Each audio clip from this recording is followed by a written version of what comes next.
Hello Aquarius, Sun, Moon, Rising, and Venus signs. Kamusta kayo? Sana ba'y nasa mabuti kayong kalagayan?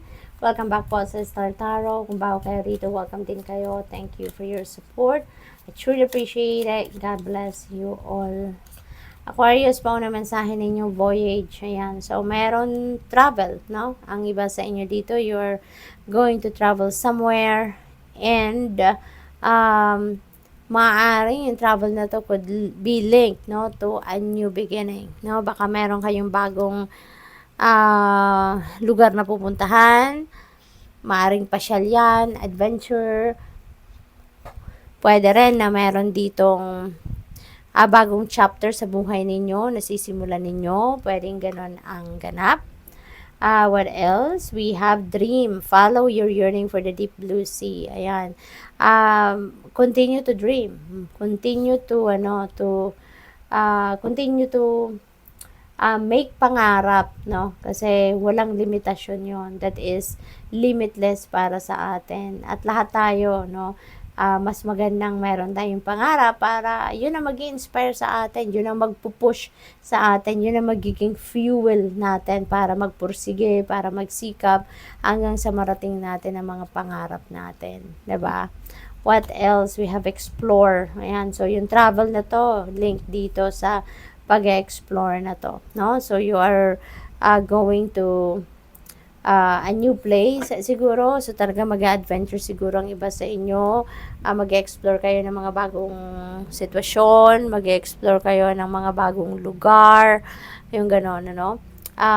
Places that you've never been to, places that you have never tried, no, before na puntahan. Kaya good luck sa inyo. Tignan natin kung ano pa ang ganap for Aquarius.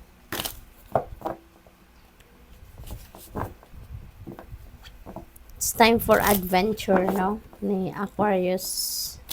Kaya mag-iingat po kayo and of course, have fun and enjoy. We have Knight of Swords. Ayan. So, merong, fast-moving energy. Kaya maaaring kunyari, merong mga ganap sa buhay ninyo ngayon. Kunyari, pagbabago, di ba? Mabilis ang transition na mangyayari sa buhay ninyo. Mabilis ang galawan, mabilis ang proseso, yung mga ganon ba? This is also a time, no, of big changes sa buhay. So, maaaring marami talaga kayong gagawin din. There's going to be a lot of movement dito, 'di ba? At mabilis ang lahat, no? Mabilisan, wala na ditong wala na ditong delays. Malilift na yung mga delays, yung mga blockages, no? Kung meron kayo na experience dati na mga delays and na blockages ngayon, that will be gone. What else? We have 6 of Cups. Ayan. So, dito naman sa 6 of Cups, Aquarius, this is about travel din, ano? Kasi maaring manggagaling pa kayo sa ibang lugar and you're going to come home, visit family, or baka for good na yung pag-uwi ninyo. Baka nanggaling kayo sa abroad, dun kayo nagtatrabaho, pero ngayon uwi kayo for good na, hindi na kayo aalis muli, no? At makakasama nyo na dito yung mahal ninyo sa buhay. Pwedeng ganun ang ganap dito, no? So, this is also a joyful time, no? Para sa inyo. You're also going to be playful dito. Kasi parang bakasyon ito para sa'yo, no? You are taking a breather, kumbaga. So, it's malapit na yung Holy Week, 'di ba? Kaya maaring yung yung uwi ninyo, maybe bakasyon because it's Holy Week, no? Gusto din ninyong mag-observe ng Holy Week at gusto ninyong makasama, no, ang inyong mga pamilya dito sa mga pagkakataong ito. So, ingat po kayo. We have 8 of Pentacles. Ayan, pinapakita dito ng card na to kung gaano kayo kasipag, gaano kayo ka-diligent sa inyong trabaho, sa inyong ginagawa. Maaari din na pinapakita dito kung gaano kayo kasaya sa inyong trabaho. 'Di ba? Kahit mag-isa kayo, masaya kayong ginagawa ang task ninyo. Kahit marami kayong trabaho, parang you are enjoying, no? You're enjoying it. And maybe kung anong ginagawa ninyo, anong trabaho ninyo sa ngayon, maybe that is where your passion is, no? Kaya enjoy kayo rito, as in masaya kayo rito. Pwede rin ang iba sa inyo rito nag-aaral, no? Maybe nagre-research kayo, nag-aaral, maybe you are doing um, trainings, workshops, yung mga ganon, ano.